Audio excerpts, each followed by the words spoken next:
Maybe I have been reading all the wrong slow burns. I don't know what's going on, but I'm enjoying it. Well, I didn't see that coming, but it's a bit shit. I don't know.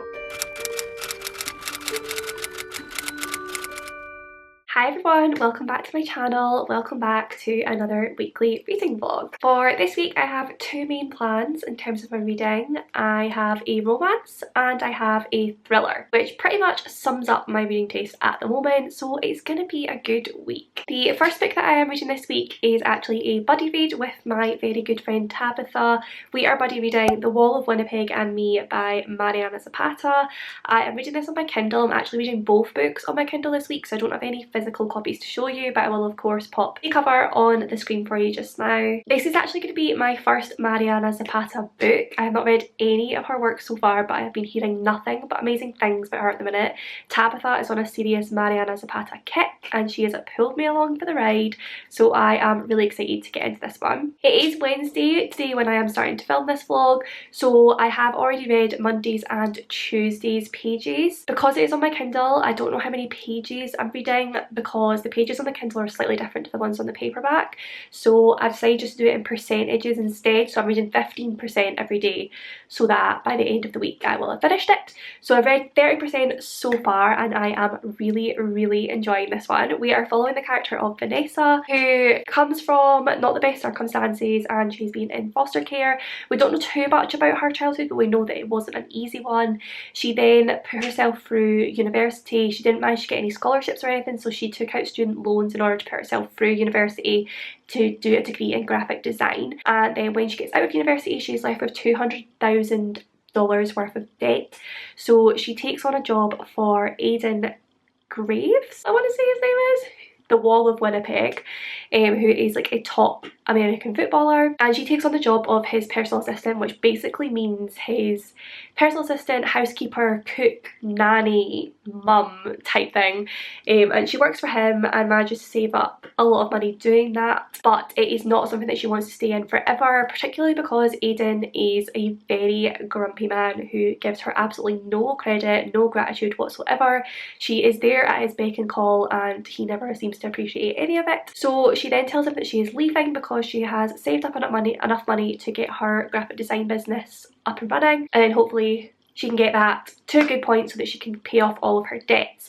However, a couple of weeks after she leaves the job, Aiden shows up at her front door begging her to come back, and that's basically all you really need to know. There is fake dating in there. It is, I'm assuming, enemies to lovers because she does not like the guy at the moment and he is very rude. He does actually remind me of the Beast from Beauty and the Beast though, which is making me love him so much. Like, he's so grumpy and he's this big hulking muscle meaty man that just stomps around the place. Like, the walls shake when he comes down the stairs, and instead of like communicating with anyone, he basically just grunts at people.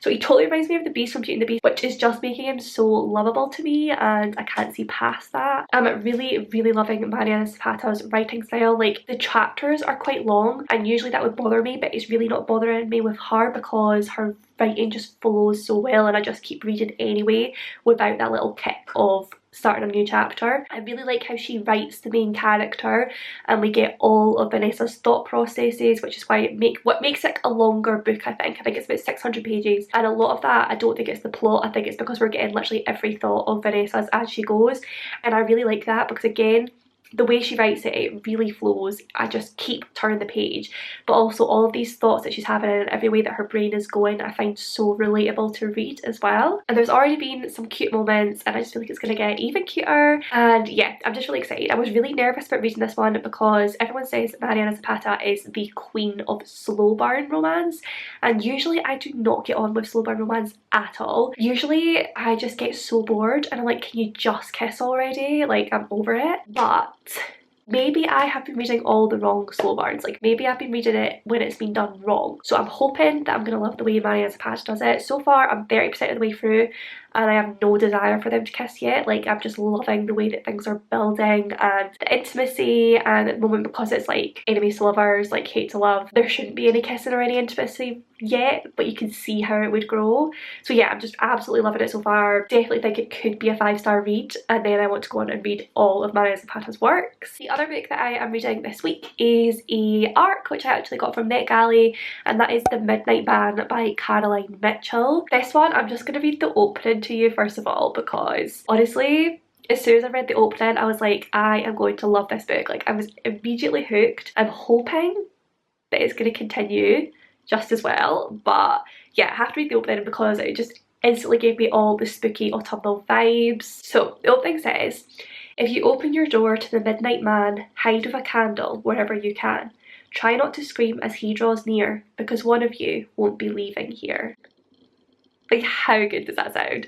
As soon as I read that, I was like, okay, I need to read the rest. I am getting all the best vibes from this book. I am now on chapter 12, so I'm 25% of the way through this, and I keep starting it late at night, whereas I think if I just started it a little bit earlier, I could probably read the whole thing in one night, because it is very fast paced and I am really enjoying it. We are basically following a few different perspectives in this one, but the very beginning starts with a tragedy. I think it's in the 80s or 90s. A man in Blackhall Manor, is that what it's called? Blackhall Manor, like this big house in Slayton, the time where this is set. The dad shoots his entire family, his wife, his 2 children, and his mum and dad, and then shoots himself.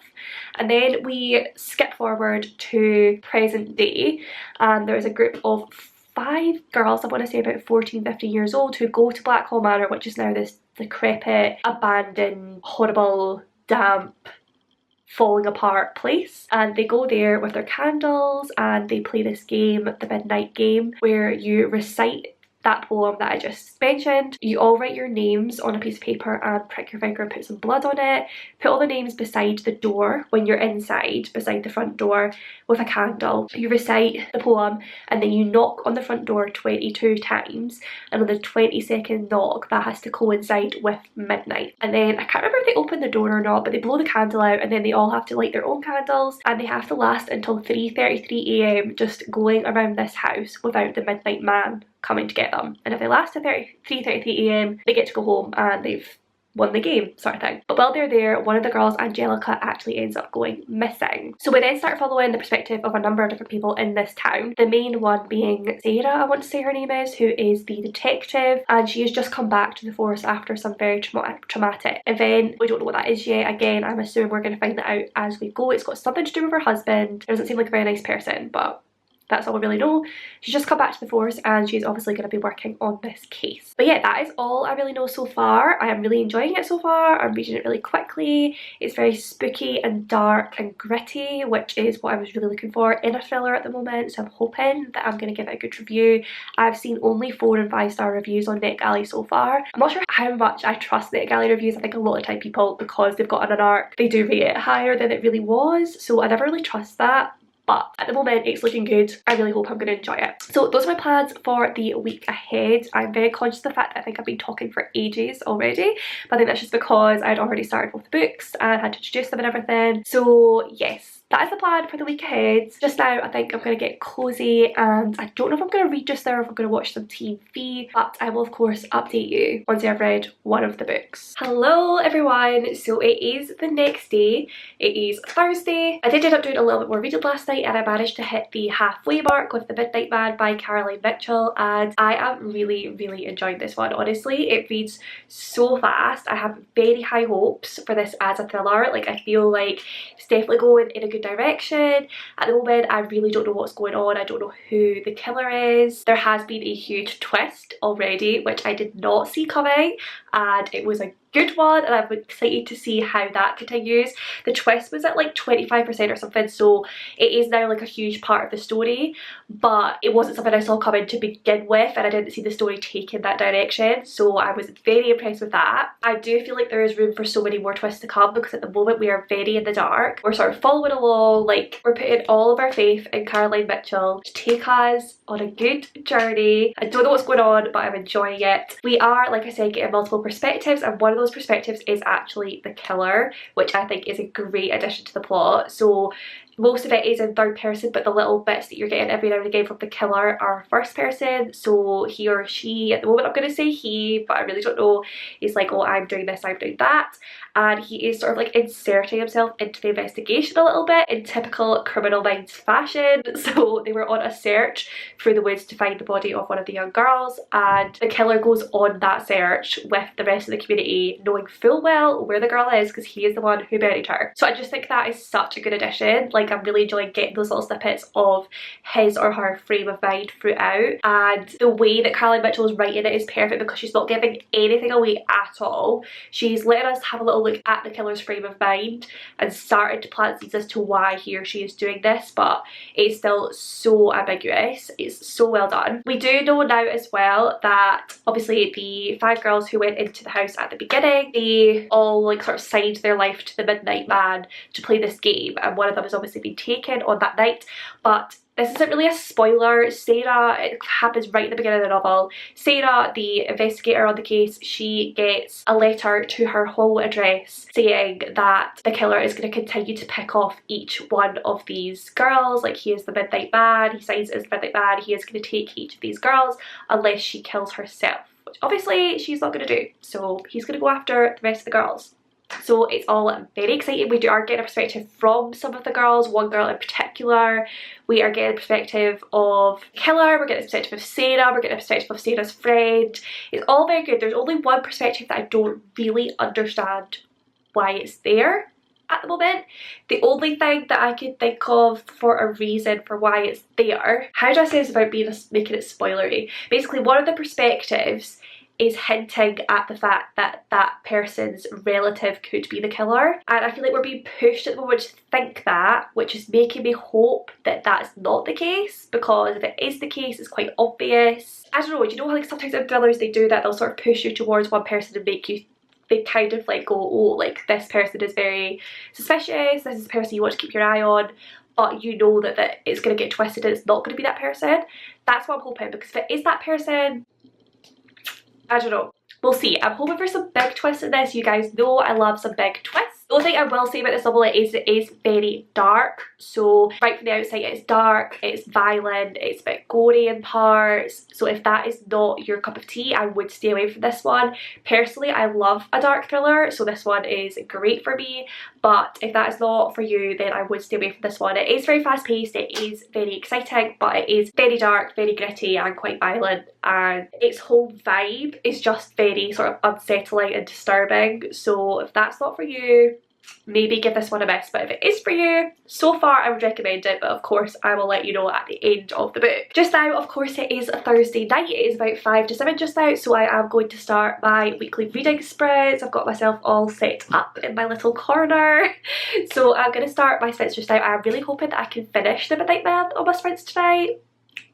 Don't know if that is too ambitious. I think it should be okay because, like I said, it is a really fast paced read, and the only reason that I've not been reading it fast recently is because I keep starting it really late at night and I want my bed because I've not been feeling well, as you can probably tell from my voice.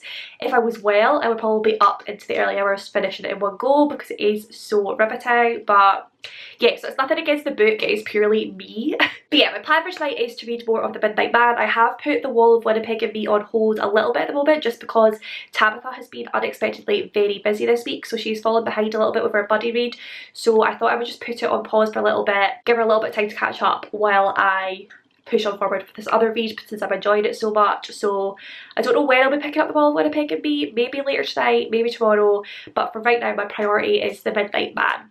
So I'm going to go ahead and jump on my sprints just now and I will give you an update towards the end, if not at the end of The Midnight Man. Hi guys, so it is a few days later. It is now Sunday. I have been seriously slacking on the vlogging front for the last couple of days, even though I have actually done quite a lot of reading. I've just not picked up the camera to either show you or talk to you about it, but I plan to make up for that over the rest of today and possibly tomorrow as well. So there's a little bit more to this vlog for you guys to see. So the last time we spoke, I was just about to go on to my sprints, my Thursday evening sprints, and I was reading The Midnight Man by Caroline Mitchell. I did end up finishing that one and I gave it 2 stars. As you know, I was so excited about that book. I thought it was going to be a good, twisty, gritty thriller, and I really enjoyed the first half of it. I loved the premise of it, but the second half was not good. Like, as soon as I got to the second half, as soon as I started reading that Thursday night, I was so bored that I wasn't enjoying the actual journey of the book or the reading of the book. I was purely reading it because I wanted to get to the end to find out who the murderer was. The actual book itself, like as I was reading it, really wasn't very engaging or enjoyable at all. And then when I got to the end, the twist at the end was just, it just sucked. Like, the murderer's reasons for being a murderer and for doing what they did were stupid, didn't really make any sense at all, and then I felt like they used some bad mental health representation to try and justify those reasons, to make it seem like it maybe would be more likely for that to be a good reason if you had some sort of mental illness, which this person did have. So yeah, I didn't like it at all. I did not care for that twist. I didn't think it really made any sense. It wasn't one of those ones where I was like, oh yes, oh my god, did not see that coming. It was a, well, I didn't see that coming, but it's a bit shit. Like, I just didn't care for it at all. It is the beginning of a series, which I probably won't continue with, to be honest, because the first book is really the one that's supposed to like get you engaged, get you caught and get you hooked, and that one just didn't at all, so probably won't continue with it. I did feel so bad because obviously it was a NetGalley arc that I was reading for review, and I hate to give arcs bad reviews because I feel so grateful to have been given them and to have the opportunity to read them early and review them, but it just wasn't good. You are being given it in exchange for an honest review, so I'm not going to lie about it if I didn't enjoy it. A lot of people are giving it 4 and 5 stars. I don't understand why, but obviously some people found it enjoyable, some people enjoyed the twist. I just didn't care for it at all. So that was a bit disappointing. I then went on to another NetGalley arc, which I haven't even mentioned to you yet. I started and finished it since we spoke. It was a short one. It is Medusa by Jessie Burton. It's also an illustrated book. I basically finished Midnight Man, saw that because I had just begun my new NetGalley, I had a 50% feedback ratio because I'd only gotten 2 books and I'd obviously given feedback for 1. So I was like, okay, I'm on a roll. I'm gonna have to get that from 50% up to 100%. So I went straight on to Medusa, and it is a feminist retelling of the myth of Medusa, about the woman behind the myth or the woman behind the monster, and oh my goodness, guys, I loved it with all my heart. 5 out of 5 stars, one of the best things I have read this year, one of the best things I have read ever, to be honest. Like, as you know, recently I've been really getting into Greek mythology and mythological retellings, especially with the Song of Achilles and things like that, and this has to be my favourite so far. It was absolutely beautifully written and the most feminist thing I've ever read, but in the best ways. Like, every single comment that could have been taken as problematic, or a lot of the time even just comments that we use on a daily basis and you don't really pick up on, Jessie Burton picks up on every single thing that could even slightly go against women or be sympathetic to like any sort of misogynistic ways of thinking or patriarchal ways of thinking, and it was just incredible. Such a beautiful story. The characterization was amazing. Like, Medusa, my heart broke for her. I love her so much. She is my new icon, and yeah, honestly, I could not recommend that book anymore. Not only is the writing incredible, but the illustrations themselves are absolutely beautiful as well. And yeah, I will be 100% picking up a physical copy of this as soon as it comes out. I think it comes out towards the end of October, and I will be picking it up straight away because I need to own a physical copy. I want to tab or annotate all of the incredible quotes in it, and I don't usually annotate books, but this one needs to be remembered. So that's basically all the reading that I've been doing since I last spoke to you. I am still reading The Wall of Winnipeg as a buddy read with Tabitha, but I haven't actually done any more reading of it since we last spoke. I am planning to read a bit more of it today and then hopefully finish it off by the end of tomorrow. If not, I'll continue on into next week's reading vlog, but I would like to get a lot of it read today and tomorrow. Right now, however, I have just signed up for Disney Plus, which I know is ridiculous. I didn't have it to begin with, but I just got in the mood. I've been wanting to watch all the Marvel films in chronological order again, so I thought the best way to do that is get Disney Plus and just go through them all and have the time of my life. But because my brother found out that I had just signed up to it, he really wanted to watch Avengers Endgame, and my mum has never seen it, so we're all gonna get cozy on the couch just now and watch Avengers Endgame.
Hi guys, so I have done a lot less reading than I had planned to since we last spoke, but I have been doing a little bit of reading nonetheless.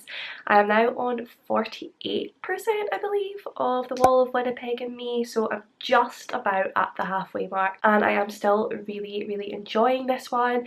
I'm still hoping for a very high rating for this and hoping to absolutely love Mariana Zapata's first book for me and hopefully go on to the rest and love them too. Obviously, me and Tabitha had started this off as a buddy read, but she has been so busy over the past week, so she hasn't been able to get around to much reading, so we're planning to read it throughout next week as well. So it's okay that I've only gotten to about halfway for this week. I'll just finish it off in next week's reading vlog along with some other books as well. I'm still absolutely loving the story though, loving the characters. I can't remember if I mentioned or not that it is fake dating, which is something that I did not realise when I started the book. It was actually Tabitha that told me that it was fake dating, but I didn't remember reading that anywhere because it's not really mentioned in the blurb, but obviously it's a huge part of the book because the fake dating part happens.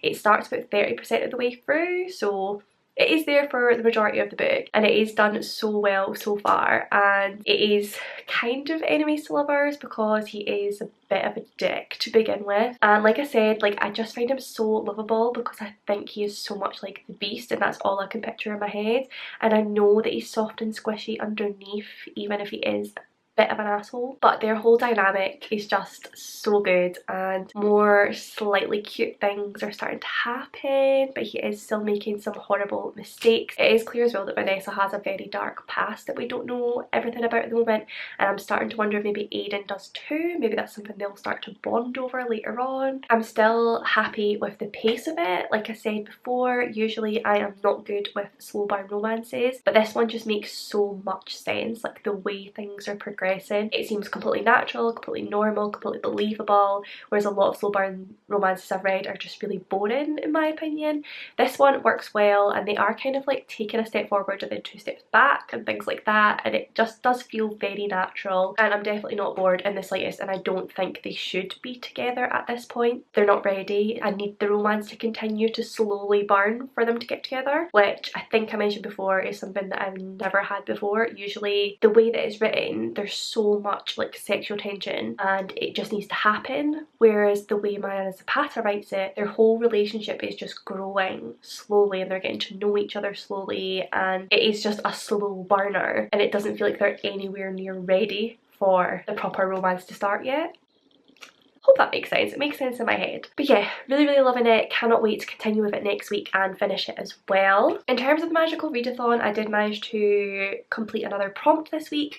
Obviously for Obsidian Falls read a thriller or mystery book, I did have Before I Say I Do as my September TBR pick for this prompt, which I am still possibly going to read before the end of the month. I have 3 other books on my TBR as well as the Wall of Winnipeg and Me, and I still have a couple of weeks to do it, so there's a good chance I will actually finish all of those. But for now, I'm putting the Midnight Man in as my Obsidian Falls prompt so that I can have another one ticked off, because I cannot get through a whole week without ticking one prompt off. That's just not good enough. So now I have ticked off 4 of the 7, which means I only have 3 more to go, which is actually quite exciting. I have done a lot better than I thought I would. I'm still in complete faith that I will finish off all of my prompts before September ends, and I might actually have a really good September wrap up. Can we believe it? But yeah, that will end this reading vlog for this week. As always, if you did enjoy this video, then do please give it a big thumbs up. Subscribe for more bookish content from me. Comment down below with any of your thoughts and feelings. I love you all, and I will see you in my next one.